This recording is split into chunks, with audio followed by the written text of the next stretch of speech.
really explained. Well, you guys survived. That's amazing. Thanks a lot for staying here the last week here. I'm very excited to be here with all of you and with General Capitalist Partners, early stage venture capital firm invested in talented entrepreneurs who want to disrupt industries. We have about $3 billion under management, nationwide presence, offices in Cambridge, Massachusetts, New York City, and Palo Alto. We're investors in companies like Airbnb, Stripe, Snapchat, Demandware, and 100 other portfolio companies. So you guys probably have heard quite a bit about competitive landscape already. I was in the room, and Stephanie did a phenomenal job providing you with some of the actual tactics about how to put together the deck that they're going to present to the investors. Let me take a little bit of a different approach to make this interactive. I'll tell a few stories. So I think that Stephanie captured it very nicely. You always face competition. If you think that you don't face competition, it's like me saying, well, I give firm seats to companies, and all the time they say yes, and I never lose to any other investor. I never see anybody else bidding for the same investment opportunities. If that's the case, either I'm a real genius or probably I'm not looking to invest in the right kind of investment opportunities that will create outsized returns. And it's really rare, I would say almost like 0% chance that the market is totally inefficient, or there is nobody else thinking about what you're doing the same way in terms of being viable of a space to build business. I think competition gets worse over time, and that's a good sign. It makes that it's a form of validation. Like if you are successful in terms of distribution, revenue, marketing tactics, you should expect to see other copycats. Sometimes, it's a form of flattery. I think each one of us that is playing into a market that is really competitive, we should be honest with ourselves and ask ourselves, first, what is our real advantage? And essentially, what is the unfair competitive advantage that we have that is going to help us build a business with an unfair business model? It's tricky. Every day, there's new companies that are trying to disrupt some of the Fortune 500 technology companies in the consumer and enterprise space. And most of the time, they're not going to make it, but a few are super passionate entrepreneurs who think that they have the wedge. And understanding what that wedge is critical. It could be technology, it could be an opportunity opening up because of the changes in the regulatory landscape, like what's happening in healthcare, for example. It could be some unique ideas that you guys have in terms of tapping into new distribution channels. So what I would like to say is that competition, changes quite a bit over time. So often the founder, the CEO of the business, really has locked in their mind a specific business plan, a very specific business model, very rigid competitive landscape. But it's one of my favorite slides. So this is from LinkedIn's Series B pitch deck. Rick Hoffman put it on his blog a few months ago. So you see, LinkedIn in the top right corner. By the way, you always want to be in the top right corner. And you see all these logos. So if we actually could travel back in time, 7, 8 years ago, probably most of the logos would seem very familiar. Many of us would have accounts to some of the other logos. Today, I don't think that perhaps other than capital of the companies, all the others want to have business. And today's LinkedIn's market cap is about 20 billion. And they have a totally different set of competitors that are going after either their vast user base, their data, or the businesses that they've built. So I'm curious, Snapchat is a company we're invested in. Back when they got started, any ideas, from the room? What do you think their biggest, competitor was? I'm talking about 2012, LinkedIn. LinkedIn for Snapchat? Sorry, what was the time? Yeah. Pardon me? Laptop. Yeah, so Snapchat is, just to explain, so it's a mobile app that people use to actually share disappearing photos. And when this launched in late 2011, it launched as part of a Stanford House project. People didn't get it. They were like, why would we ever, even think about sharing photos that disappear? So, because at the time, it was competing a lot with some of the largest, photo sharing like Instagram, as well as traditional MMS. So Snapchat is actually the company that really made MMS mainstream.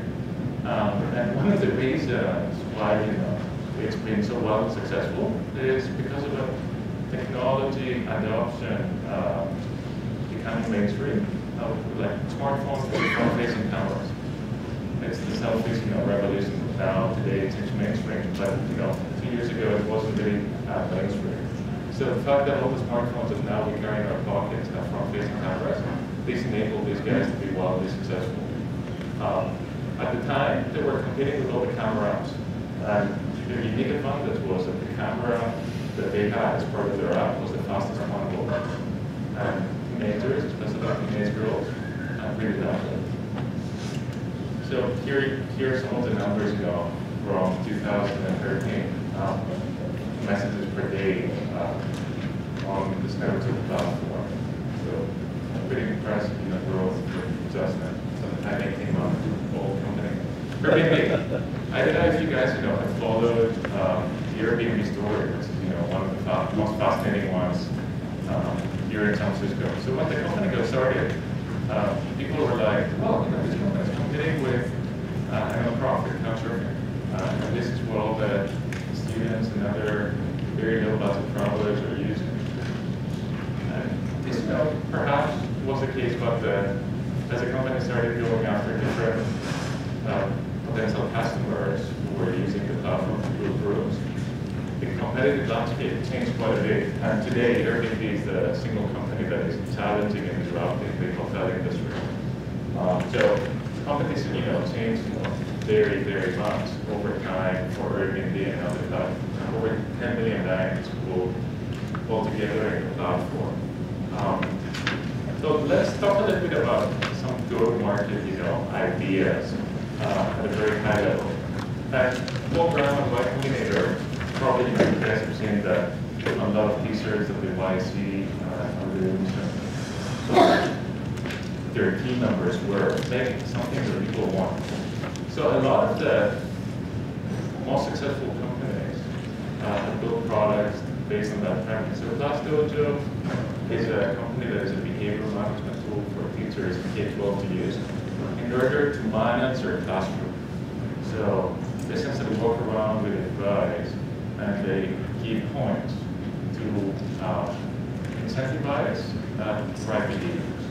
So whenever Johnny says something, teacher advice back +1 for participation, or later on can be +1 for creativity. So every student is represented with an avatar, and they collect points or lose points over time.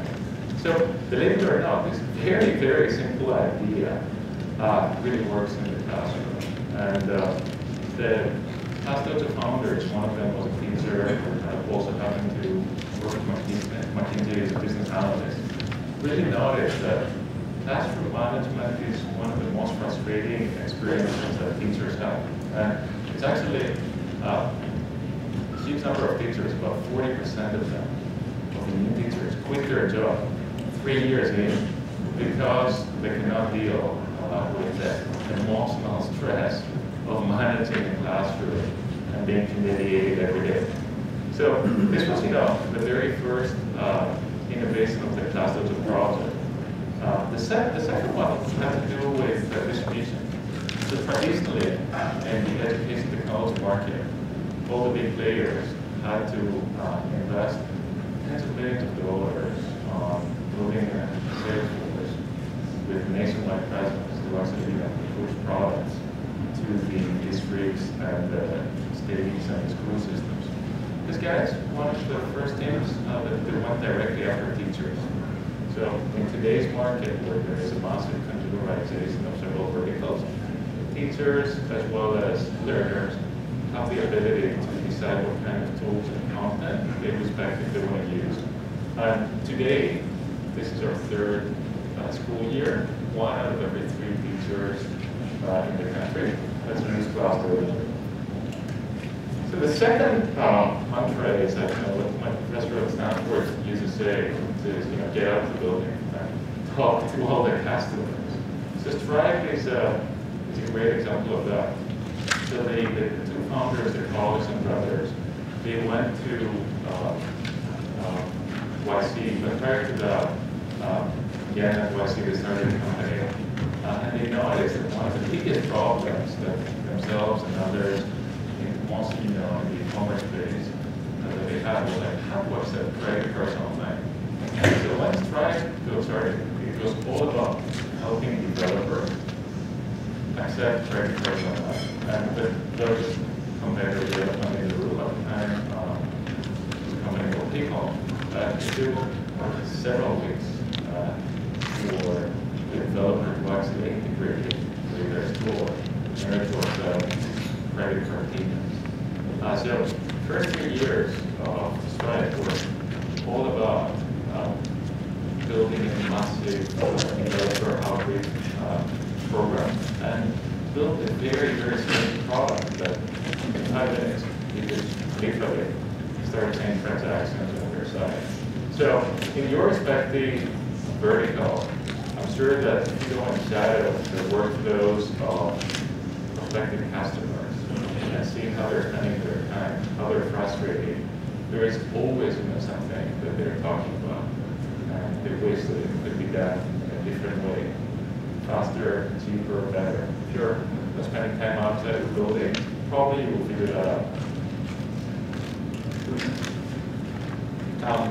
So the Honest Company is a fascinating company in the e-commerce space that is building a brand for products like diapers, cleaning products, and it's a company started by Jessica Alba, probably a lot of you know from her career as an actress in Hollywood, but she's the main founder of the company.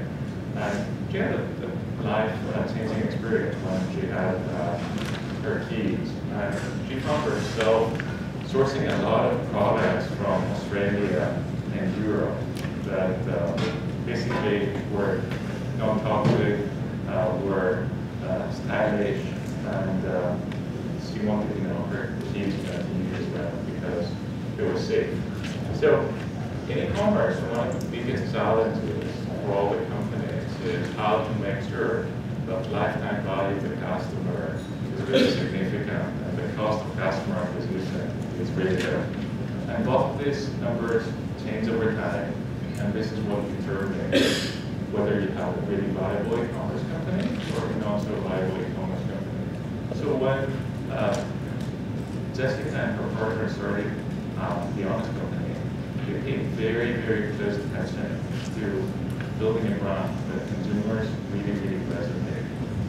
And she became the principal person for the company because essentially she was the very, same target customer she was trying to go after.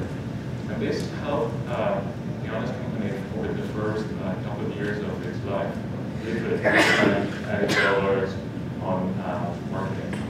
And they managed to reach in several tens of millions of dollars in annual revenue because of the special attention they paid to building the brand.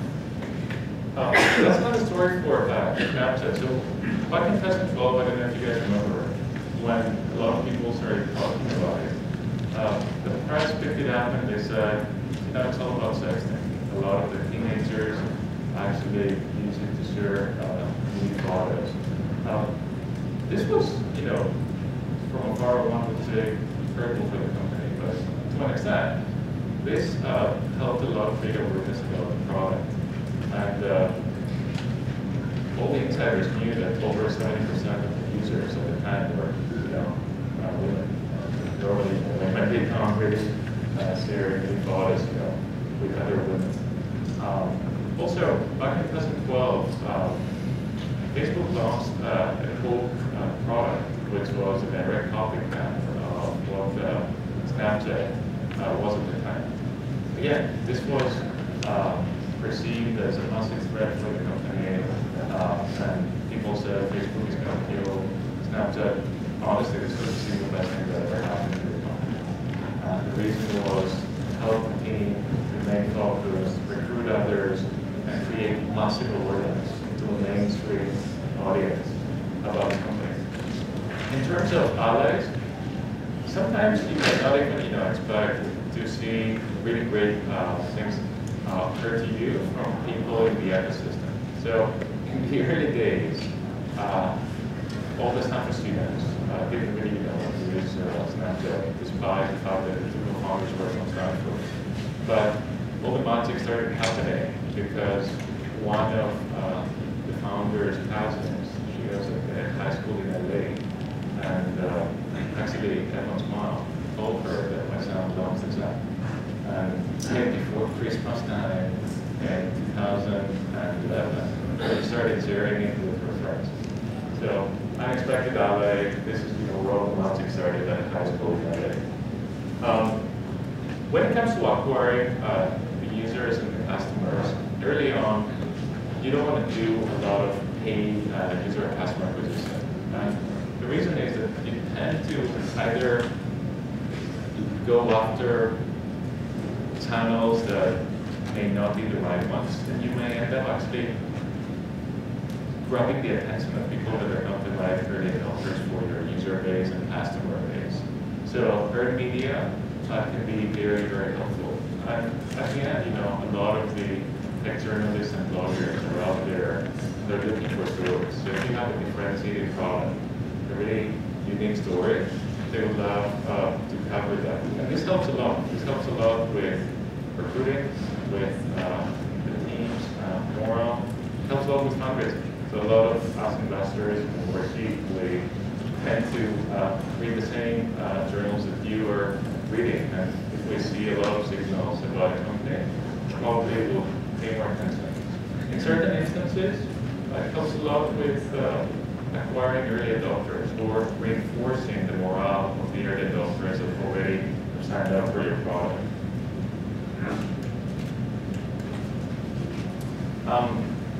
Some of the very successful consumer and enterprise companies over time became successful were very capital efficient stories because their founders or the VP of marketing had really a knack for identifying new channels to acquire users and customers before they became expensive. And there is always this opportunity. There's always that arbitrage opportunity where you basically have 6 to 12 months to tap into a new distribution channel before all the big brands are there and spend a ton of money making the channel become better. Unfortunately, this is a window that is very, very limited. As soon as you figure out that a specific channel is working, probably you're going to tell your friends, and they're going to tell their friends very quickly. They're going to see, like prices get out of control. So it's like, roughly 6 to 12 months that you have. So constantly be on the lookout for new channels where a lot of your target consumers and customers are hanging out and leverage them to bring them on board. This could be, a lot of the tricks that growth hackers do nowadays. And they can be unscalable, but a lot of them combined over time can result in building a significant user customer base.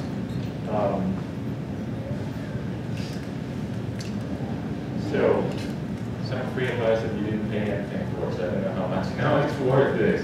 A lot of the companies, if you look into their revenue rounds, both in the consumer and enterprise space, first few years they have no revenue or they have like a very, very limited revenue. This doesn't mean that the company is not creating a lot of value.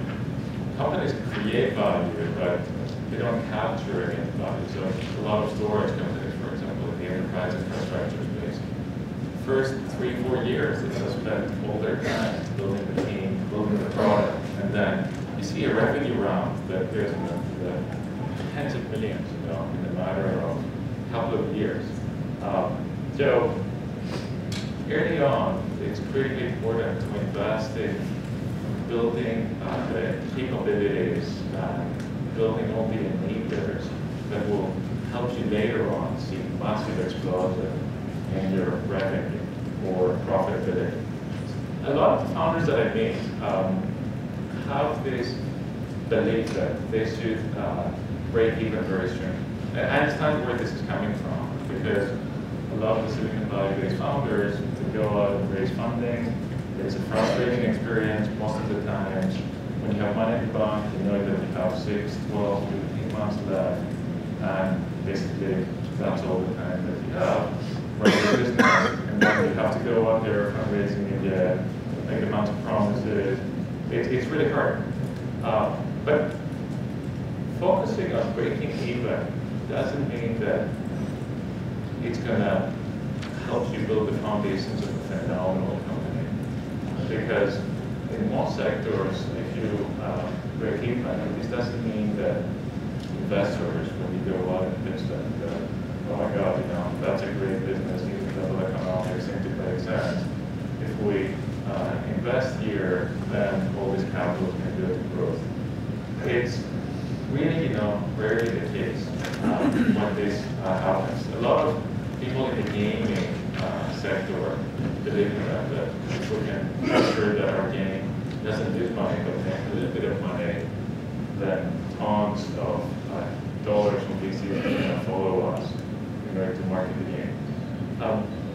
As founders, it's important to have personal goals. Constantly revise them. Really understand what are the funding requirements for the business.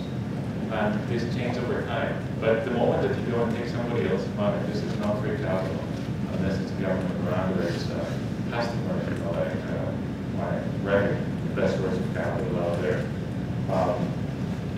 Money that comes, with some cost. And when you take somebody else's money, they invest in you because they hope they will make more money from you. So if you have an opportunity to sell the company or a good chunk of money that you own the whole company, is a very different story than selling the company for a larger amount, but you just own 10% of the company. Obviously, Silicon Valley is this amazing place where, recently we saw most filing is S1. And a lot of people are like, oh, poor founder, he only owns 4% of the company.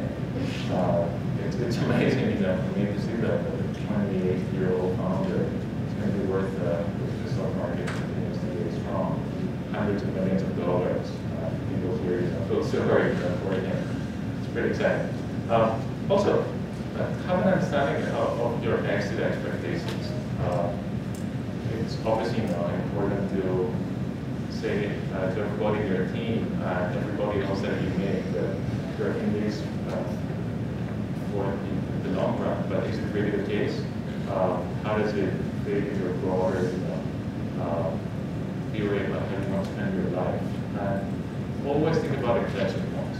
In some businesses, you may always be 2-3 years away from an inflection point.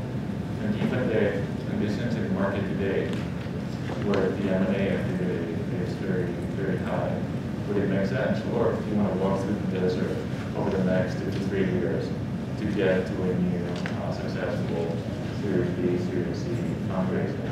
So I think the best founders, at the end of the day, have a great sense of timing, and they're personally very, very disciplined. So they can smell opportunities from all the different directions.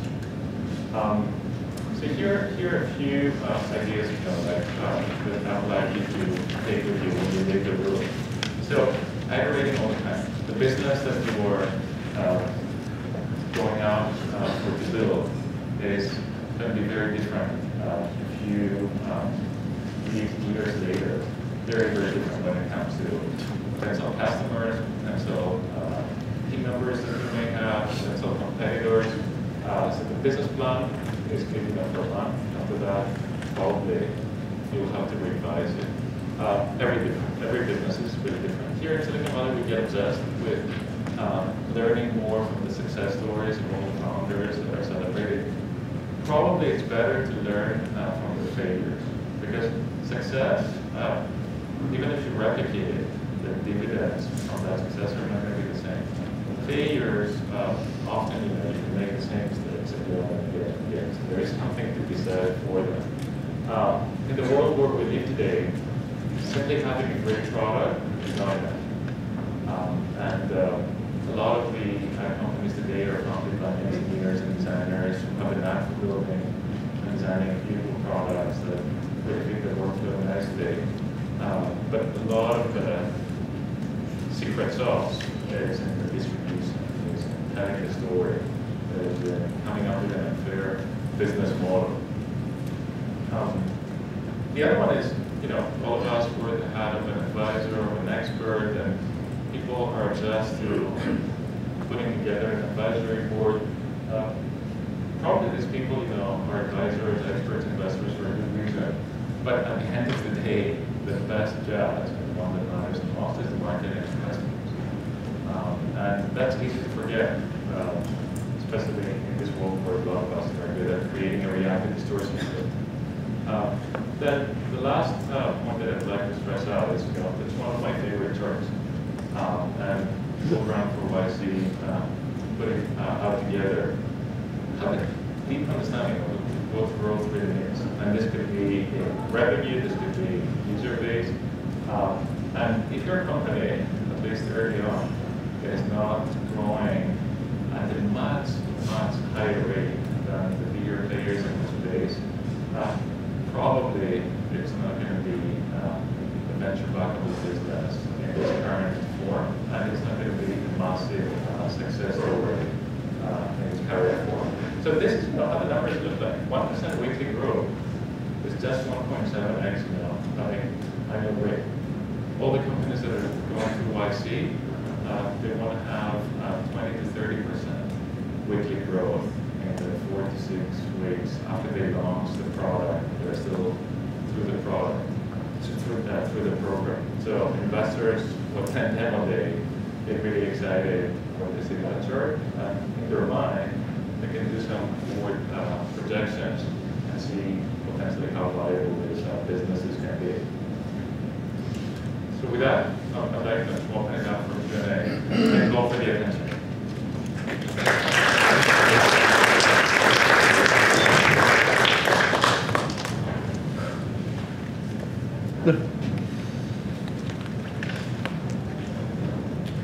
Yeah. The growth chart that you shared, that is more for a B2C kind of a plan, right? It can be a revenue, yeah. It can be anything. Yeah. There's some to be concerned about sharing their, not just their idea, but their financial projections, their customer list, everything with investors that might have already invested in a similar idea, just be able to then shift that and give it to them, their existing portfolio companies. Is that a real concern or risk? It's definitely a risk. And you always should know very well who you are dealing with. But I would say that the very top venture firms or top angel investors, their major asset is reputation.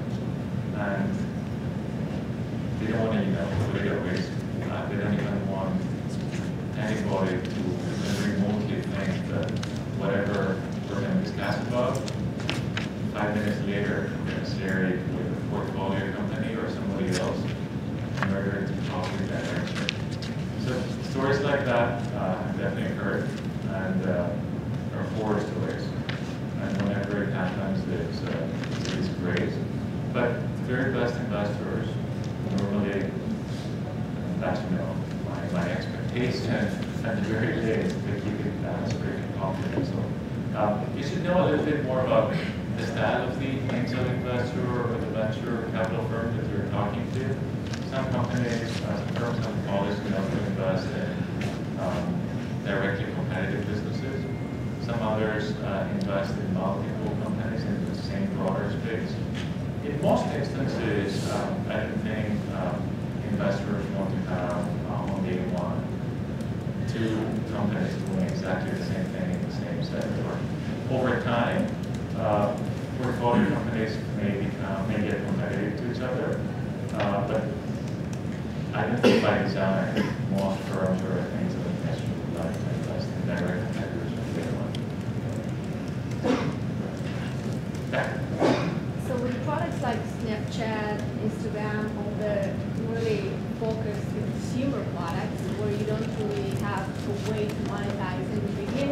haven't to grow, what do you expect, or what do you see as far as either exit strategy? Do they focus on, oh, we'll sell to someone like Facebook, or do they actually plan to monetize by implementing at some point in time ads? Yeah, so this is a very rare, breed of startups. And the core foundation of building such a company with huge enterprise value lies in growth. So there are very, very few products out there, and they tend to be more communication-based products that can grow so quickly without spending any dollar or without spending money on marketing and sales. So unless that growth rate is incredible and the product is inherently viral, it's a little bit harder to justify massive growth like the one that some of the companies that you mentioned have experienced over their lifetime. So I think for the consumer companies in particular, it's important the founder to have a sense how to monetize at some point. Early on, it's all about grabbing the attention of the user or the customer and making sure that it's a workflow and people are obsessed with the app. Having a very concise revenue plan is not going to be something that will change dramatically the enterprise value of the business.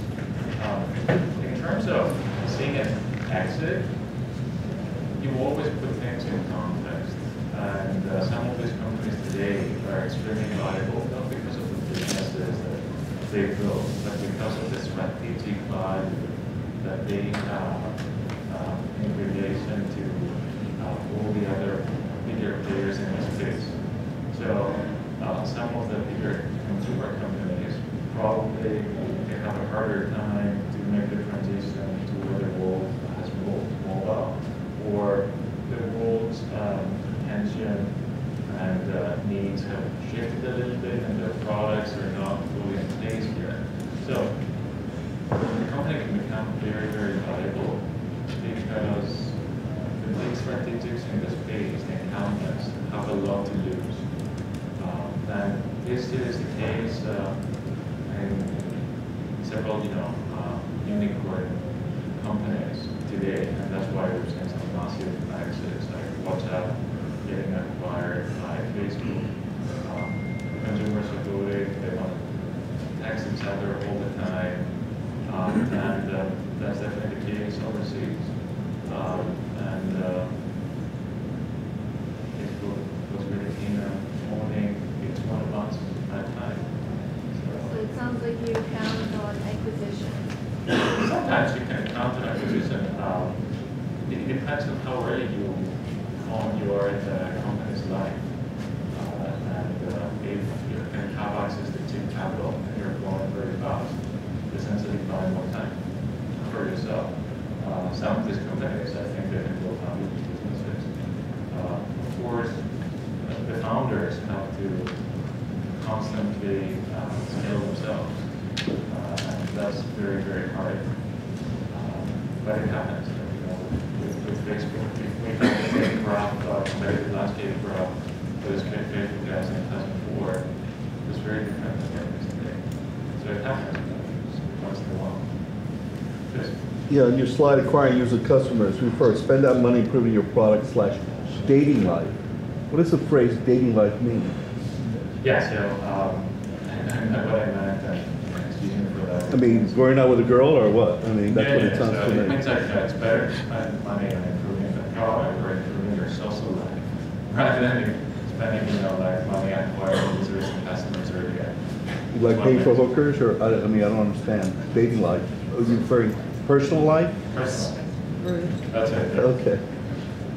Thank you for pointing that out. All right. Is it acceptable to state word of mouth and viral growth as part of the go-to-market strategy, or do you still do you want to see statistics around or metrics around? I expect every user to invite 1 or 5 or 10 other users, and what are the acceptable numbers that you think are reasonable to state? It depends on the product, it depends on the company, it depends on the sector. I would say a lot of the growth can be driven from the product. But different products tend to be very viral, others cannot. So some of the companies, for example, in the anonymous chat space, they have phenomenal word of mouth, but the products are not viral at all. Email, I need to send it to somebody else. It's a very viral product. So numbers don't change quite a bit depending on the product and the sector. Okay. All right, I think this is it. Thanks a lot.